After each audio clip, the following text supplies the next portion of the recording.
love-hate relationship with Sorry. I love it when I win and I hate it when I don't win.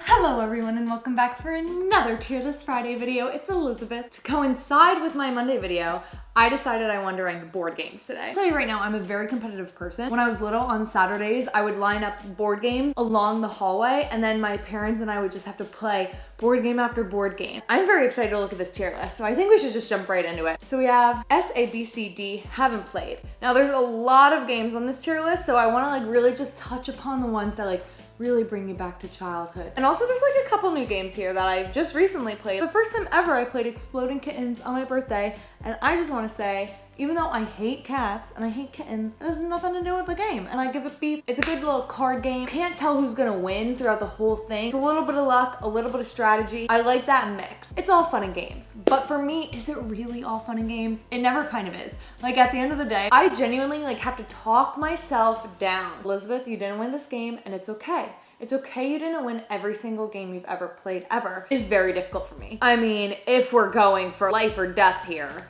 Uno?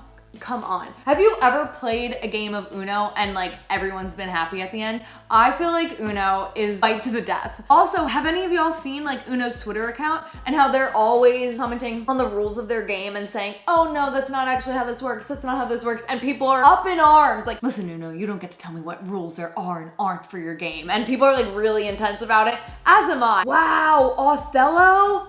Yo, I haven't played Othello in a really long time, but that game kind of slaps. I'm gonna give it B. I haven't played Othello in so long. But also, how did they get the rights for the name Othello? Because Shakespeare, right? I love Clue. I love it. I love the movie. Clue the movie. If you haven't seen Clue the movie, I want you to go and watch that movie. It's kind of like counting cards and keeping track of everything. You gotta strategize who you're talking to. You also, okay, are you gonna go for the weapon first, the person, the room? Where are we going? You gotta strategize, and there's no right strategy. You gotta strategize with whatever hand you're given. Whatever hand you're dealt, you have to go from there. All ever done to me! But that game is honestly, in the game, is that. My favorite part about playing Clue is when you know all the info you know, right? And then you see someone else ask someone something. Riley, okay, do you have Mrs. White in the library with the lead pipe? And you already know what they're gonna give or not give, and they slide something over, and you're just I know exactly what they're giving them. Check. And they don't even know that you know what you know. That is the best moment when someone will ask about two things that you already have or know, and then that person gives them the third thing that they asked for, and you're got it. Clue makes me feel like a genius, and that's why I like the game so much. You know what game I hate, and I feel like a lot of people love, is Scrabble. I don't like Words with Friends. I give Bananagrams a pass, because you're building something on your own and you don't have to adhere to a board. Words with Friends, Scrabble, I don't like it.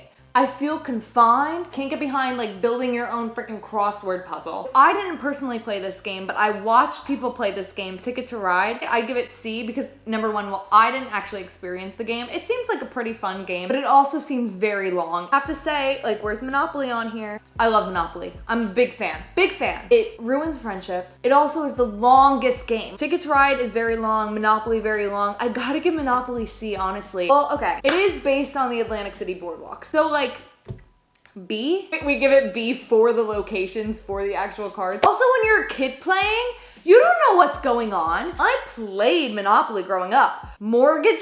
No one taught me what those things meant. I feel like it was always just oh yeah, Elizabeth, you're gonna have to mortgage that. But you know what? No one ever had to tell me that because that never happened to me while I played it. Oh, here it is. Here's the game I wanted to talk about. What a trap of a game. Kerplunk.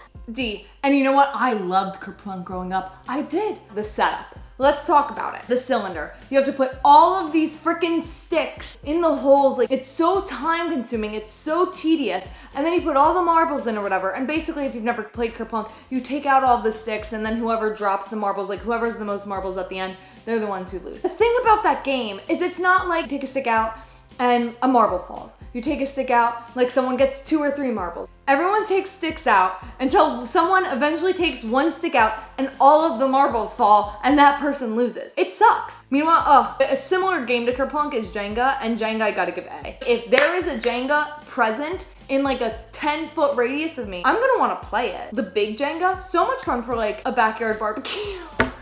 because I am hosting backyard barbecues in a pandemic. Jumanji is a real game.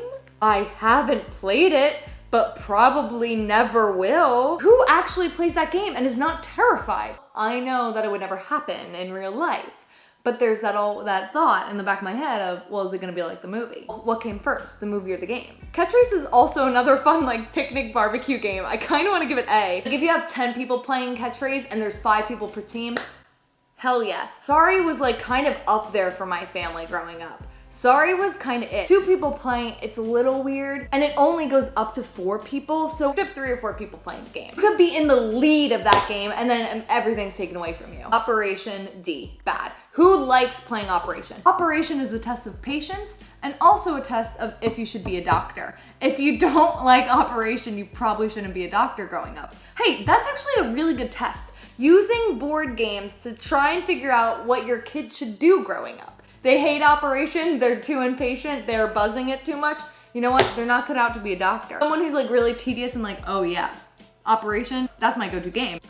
A new brain surgeon. Twister gets S. Freaking every time, I enjoy it, I have fun. Oh, classic poker, cards, Texas Hold'em. I think this is Texas Hold'em. I'm assuming there's chips, there's 5, there's a straight flush. We gotta give it S. Gambling, yes. Trouble, whoa. Trouble I wanna give C because it was what Sorry was trying to be. The plus about Trouble was when you had to hit the die in the middle and you had to like,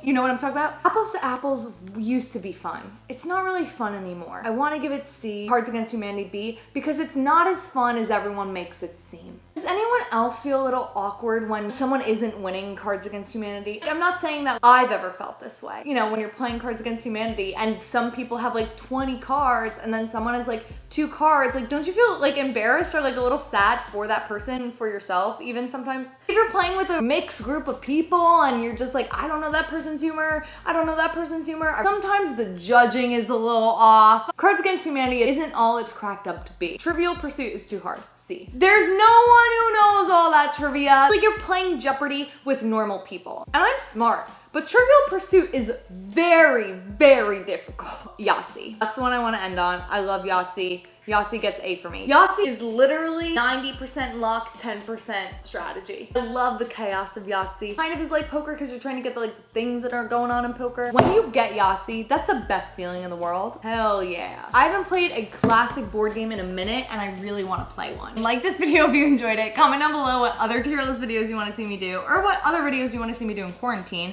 And subscribe if you haven't subscribed yet because I post a video every single Monday, and on Fridays I post my tier list videos, and I will see you next Monday. Boom, boom, bye!